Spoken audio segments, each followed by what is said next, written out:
नाज़रीन ग्रामी, पाकिस्तान के पास ऐसे ऐसे हथियार मौजूद हैं जो दुनिया में ना तो इंडिया के पास मौजूद हैं और ना ही अमेरिका और इसराइल के पास होंगे। इसलिए जैसे भी हालात हो, पाकिस्तान को हराना मुश्किल ही नहीं बल्कि नामुमकिन तरीन काम है। आज हम ऐसे ही कुछ पाकिस्तान के खुफिया हथियारों के हवाले से बात करेंगे जिनका इल्म बहुत ही कम लोगों को है। पाकिस्तान ने अपने इन खुफिया हथियारों को आज तक एलानिया तौर पर लॉन्च नहीं किया और ना ही पाकिस्तानी फौज इनकी तस्दीक करती है, मगर वक्फे वक्फे से ये हथियार खबरों की जीनत बनकर दुश्मन की नींदें उड़ाते रहते हैं। नाज़रीन ग्रामी, आज की इस ज़ेरे नज़र वीडियो में हम पाकिस्तान के 10 सबसे बेहतरीन और खुफिया हथियारों के बारे में बात करेंगे जिनके बारे में शायद कोई दूसरा चैनल नहीं बता पाएगा। नाज़रीन, नंबर 1 तैमूर मिसाइल। दोस्तों, एक अंदाजे के मुताबिक पाकिस्तान तैमूर नामी बैन बरे आज़मी मिसाइल बना चुका है जो कि 7000 किलोमीटर रेंज का हामिल है। इस मुमकिन हथियार से अमेरिका सख्त परेशान है।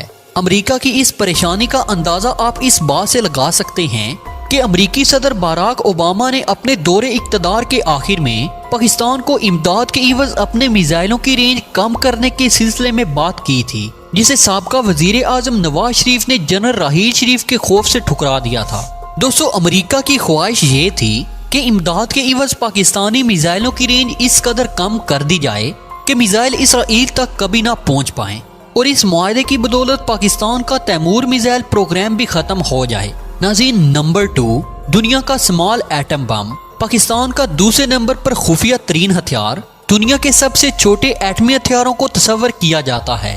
2001 में जनरल परवेज मुशर्रफ ने एक इजलास के दौरान अमरीकी ओहदेदारों के सामने हैरत अंगेज इंकशाफात किए थे कि पाकिस्तान क्रिटिकल लिमिट से कम मिकदार में प्लूटोनियम को इस्तेमाल करते हुए एटमी हथियार बनाने में कामयाब हो गया है, जिस पर अमरीकी ओहदेदार सख्त परेशानी में मुब्तला हो गए। गोया के परवेज मुशर्रफ ने अमरीकियों के सामने हालात की नज़ाकत को भांपते हुए इंकशाफ तो कर दिया, लेकिन पाक फौज ने बाकायदा तौर पर कभी ऐसे खुफिया हथियारों के होने की तस्दीक नहीं की और इस राज को आज तक राज ही रखा गया है। नाज़रीन, नंबर 3 कमर्शियल हथियारों में एटम बम गिराने की तरमीम। दोस्तों, इंतहाई मोहतात अंदाजे के मुताबिक पाकिस्तान में मुमकिन तौर पर चंद कमर्शियल हथियारों में ऐसी तब्दीलियां की हैं जिनकी बदौलत जरूरत पड़ने पर इनके जरिए किसी भी दुश्मन मुल्क में हिरोशिमा और नागासाकी तर्ज का एटमी हमला किया जा सकता है। और इन हथियारों में की गई तब्दीलियों का डिजाइन इस कदर मुख्तसर है कि कोई हथियारासाज कंपनी इस मामूली सी तब्दीली के पीछे छुपा राज कभी भी समझ नहीं पाएगी। नाज़रीन, नंबर 4 हाइड्रोजन बम। नाज़रीन ग्रामी, एक मुनज़्ज़म अंदाजे के मुताबिक पाकिस्तान ने 2012 में हाइड्रोजन बम तैयार कर लिया था। अगरचे हाइड्रोजन बम से मुतल्लिक अभी तक फौज की जानिब से कोई बयान सामने नहीं आया, लेकिन दुश्मन के दिलों में दहशत पैदा करने वाला ये हथियार खुफिया हथियारों की लिस्ट में हमारे पास चौथे नंबर पर आता है।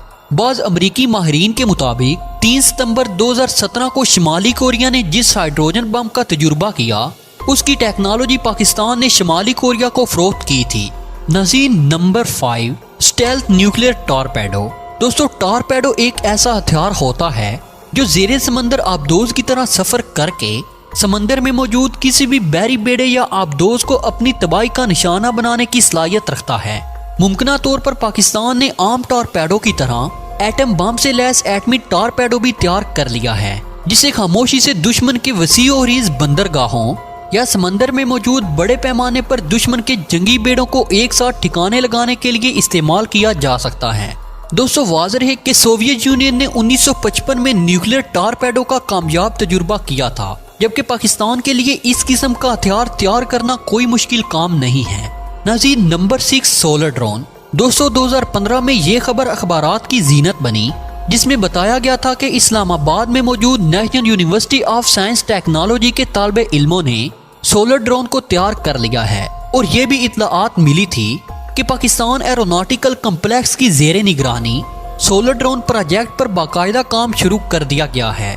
बाद अजी इस खबर को मंजरनामे से बिल्कुल गायब कर दिया गया और गुमान किया जाता है कि इस आम प्रोजेक्ट को अभी तक खुफिया तौर पर सर अंजाम दिया जा रहा है।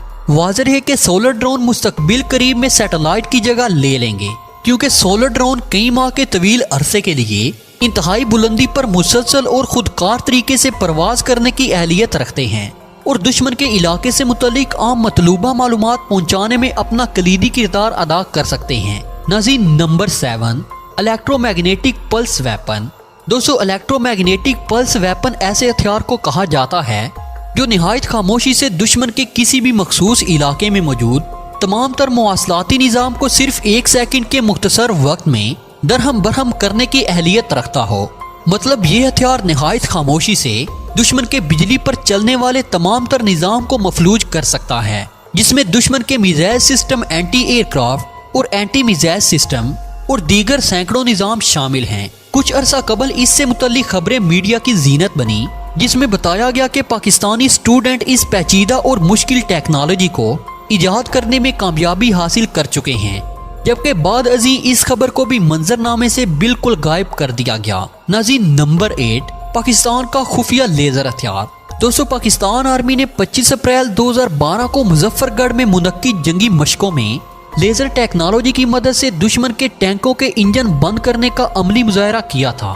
लेकिन अब मुमकिन तौर पर पाकिस्तान इस टेक्नोलॉजी में खातिर ख्वाह कामयाबियां समेट चुका है। मुख्तलिफ इकसाम के लेजर हथियार तैयार कर लिए गए हैं। इन हथियारों को भी अभी तक खुफिया ही रखा गया है। नाज़रीन, नंबर 9, हीट सिग्नेचर को छुपाने वाला नेट। दोस्तों, ये खबर भी गर्दिश में है कि पाकिस्तानी साइंसदानों और इंजीनियर्स ने अपनी अनथक काविशों से एक ऐसा जाल तैयार कर लिया है जिसे अगर किसी किस्म के असले एटम बम या फिर किसी भी एटमी मिसाइल पर डाल दिया जाए तो ये जाल जदीद तीन अमरीकी, इसराइली और रूसी रेडार्स और सैटेलाइट की नजरों से इन चीजों को महफूज बनाता है। गुज़श्ता साल में भारत ने इसराइल से ऐसे ड्रोन और दीगर साजो सामान खुफिया तरीके से हासिल किए हैं जो ज़ेरे ज़मीन बंकर्स में मौजूद असलहा और दीगर एशिया की निशानदेही करने की सलाहियत रखते हैं।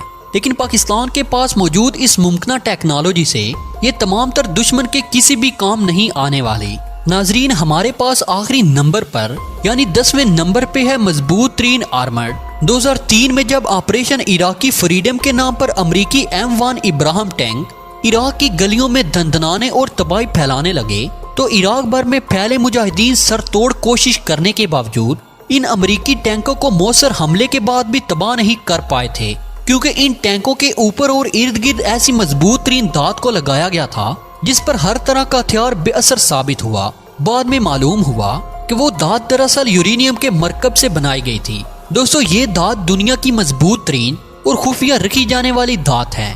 खबर के मुताबिक पाकिस्तानी आर्मी के जेरे इंतजाम खुफिया लेबॉर्ट्री सेंटर में इस धात को कामयाबी से तख्लीक कर लिया गया है, जबकि एक अंदाजे के मुताबिक दुनिया की सख्त तरीन धात होने की वजह से इस धात के टुकड़ों का इस्तेमाल पाकिस्तान के कई मिसाइलों के निचले हिस्से यानी रॉकेट बूस्टर की थ्रस्ट को कंट्रोल करने के लिए भी इस्तेमाल किया जाता है। इस धात की तख्लीक और इसके इस्तेमाल को अभी तक खुफिया रखा गया है। नाज़रीन ग्रामी, जैसे भी हालात हों, पाकिस्तान को हराना मुश्किल ही नहीं बल्कि नामुमकिन तरीन काम है। इसलिए अब दुश्मन को भी समझ लेना चाहिए कि पाकिस्तान के साथ किसी हाल में भी पंगा लेना महंगा पड़ सकता है। तो दोस्तों, ये थे पाकिस्तान के वो हथियार जिनकी बदौलत दुश्मन कभी भी पाकिस्तान की तरफ मैली आंख से नहीं देख सकता, और अगर दुश्मन मैली आंख से देखने की गलती कर बैठे तो इनमें से कोई ना कोई हथियार दुश्मन के मुकद्दर में लिख दिया जाएगा। तो दोस्तों, अब तक की अपडेट्स के लिए इतना ही। मिलते हैं एक नई वीडियो में, तब तक के लिए अल्लाह निगहबान।